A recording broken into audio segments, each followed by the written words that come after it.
আমার নবীজি সাহাবায়ে কেরামদের সামনে তেলাওয়াত করলেন, وسارعوا إلى مغفرة من ربكم وجنة أرضها السماوات والأرض أعدت للمتقين সবাই পড়ি আল্লাহু আকবার।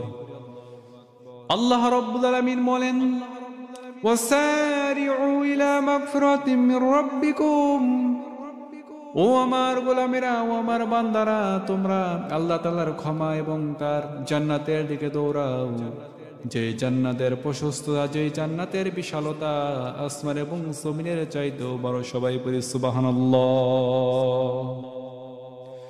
নবী যখন সাহাবায়ে কেরামদের সামনে এই আয়াতের ব্যাখ্যা করছিলেন, সাহাবায়ে কেরামেরা যুদ্ধের ময়দানে যাওয়ার জন্য উদ্বুদ্ধ হয়ে গেল। নবীদের একজন সাহাবী হযরত উমাইর ইবনে হুমাম রাদিয়াল্লাহু তাআলা আনহু, তিনি নবীজির এই বক্তব্য শুনে তার হাতের খুরমা খেজুর ফেলে দিলেন।